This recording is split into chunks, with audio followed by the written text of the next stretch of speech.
자, 오늘은 보험 가입을 할 때, 어떤 오류적인 요소, 그거를 토대로, 손해사정적인 의미를 가지고 여러분들하고 공유를 해보겠습니다. 먼저 여러분들한테 질문 하나만 드리겠습니다. 여러분들은, 보험을 가입할 때 왜 가입을 하고 계실까요? 단순한 설계사의 권유? 아니면 막연한 위험? 제가 오늘은, 수많은 어떤 리스크 관리 및 보험 설계, 손해사정적인 의미를 합쳐서 토대로 있었던 이야기들을 여러분들하고 같이 꼭 공유를 해보도록 하겠습니다.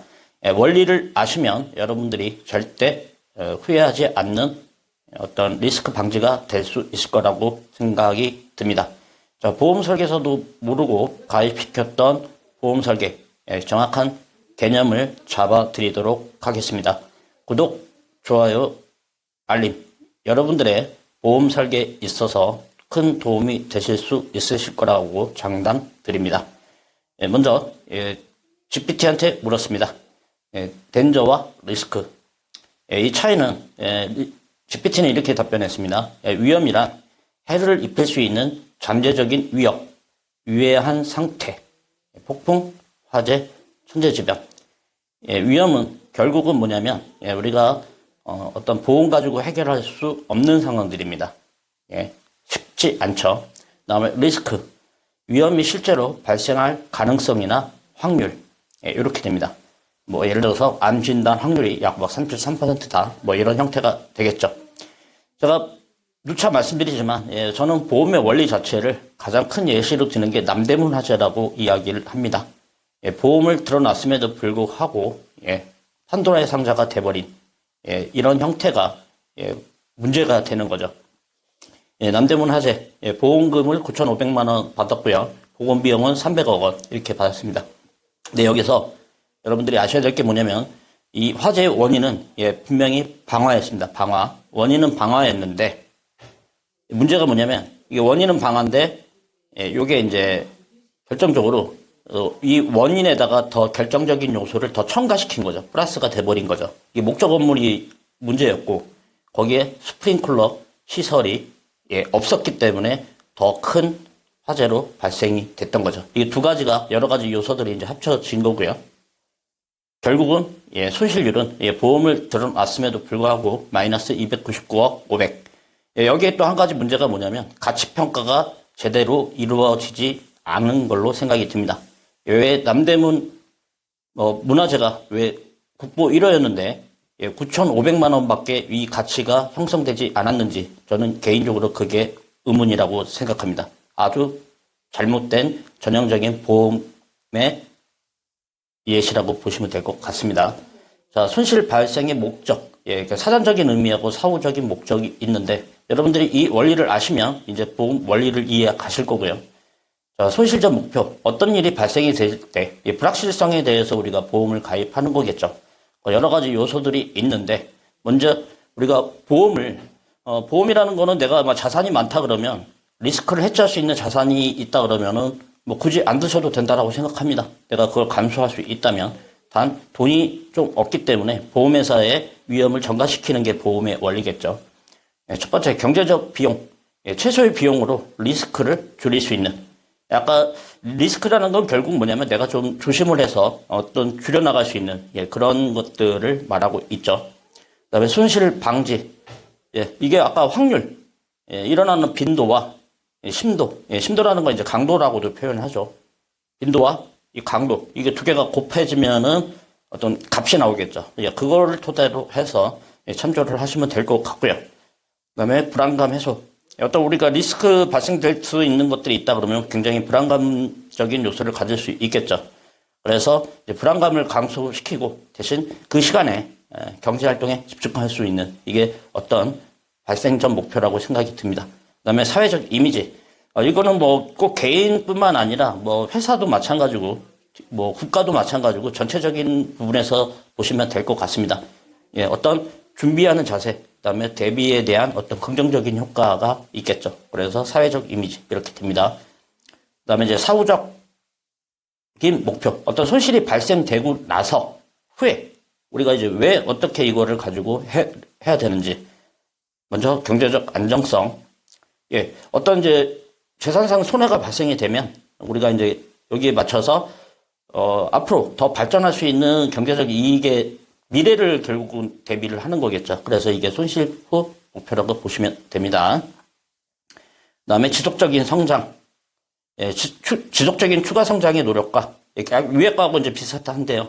계속 이제 우리가 성장을 하고 발전을 대비하기 위해서 대비책을 마련하는 거죠. 그다음에 주체의 영속성, 이건 뭐 개인이든 기업이든 어떤 위기를 극복하고 이거 거의 다 비슷한 내용이라고 보시면 됩니다. 미래를 바라보고 가는 거겠죠. 그다음에 사회적 책임, 관계자들의 추가 손실을 방지한다. 뭐 가정 같은 경우는 뭐 가장의 어떤 실직이라든가 조기 사망이라든가 이런 부분들로 인해서 남은 유족분들을 위해서 자녀들을 위해서 어떤 그런 책임, 그 다음에 어떤 회사라든가 우리가 요즘에 이제 대형 화재들도 뭐 많이 나오고 그랬었는데 사회적 책임, 회사들에 대한 이런 부분들이 있겠죠. 그래서 사회적 책임 이런 부분들이 같이 존재를 한다는 겁니다. 리스크 통제 방법, 리스크 통제 방법은 돈으로 해결할 수 있는 게 있고 내 스스로 통제를 하는 게 중요합니다. 어떤 리스크 부분이 강도라는 게 있고요, 분명히. 그다음에 빈도라는 게 있습니다. 여기서 자주 일어나고 강도도 굉장히 큰 거. 제가 항상 많이 말씀드리는 게 뭐냐면 지진.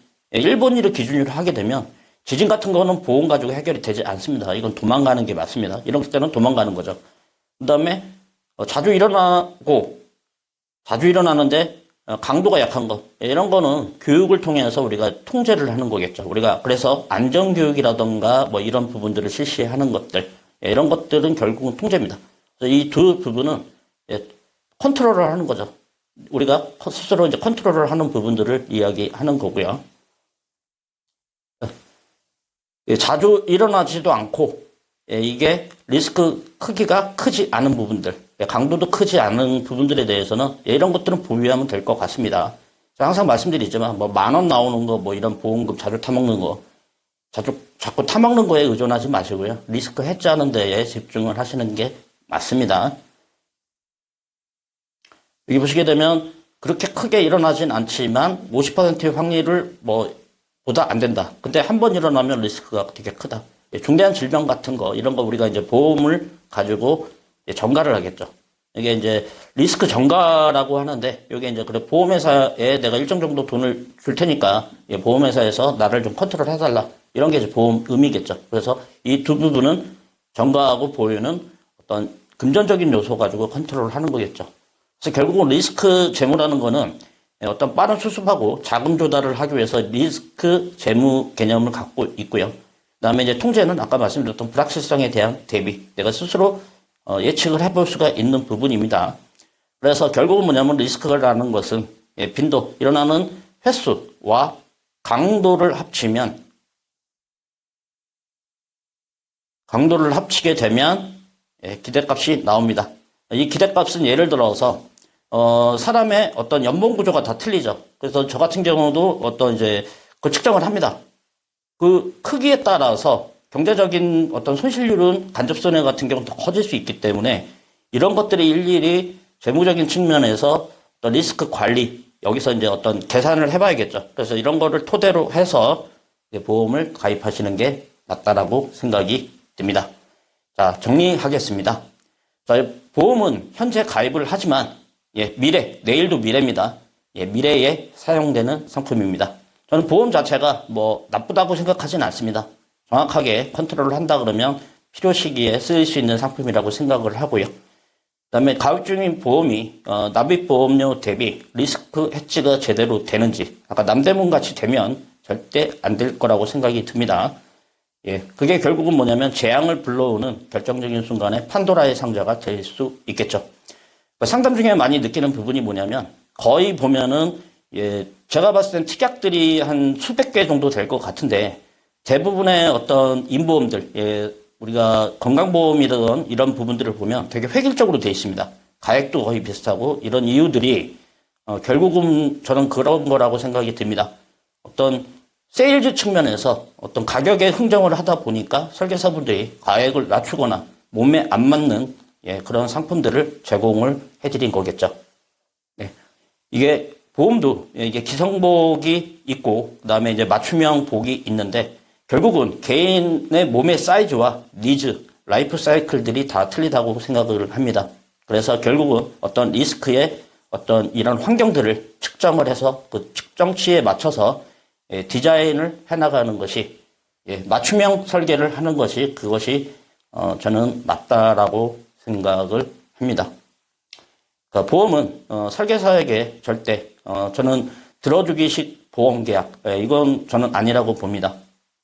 보험을 가입하는 이유는 내 스스로 치명적인 리스크가 발생이 됐을 때 해지를 하기 위해서 드는 상품입니다. 설계사의 역량에 따라서 결정적 순간 소비자의 인생은 확연하게 달라지는 것이 보험이라고 생각합니다. 여러분들이 냉철하게 판단을 하셨으면 좋을 것 같습니다. 자, 오늘은 여기까지 말씀드리겠습니다. 감사드립니다.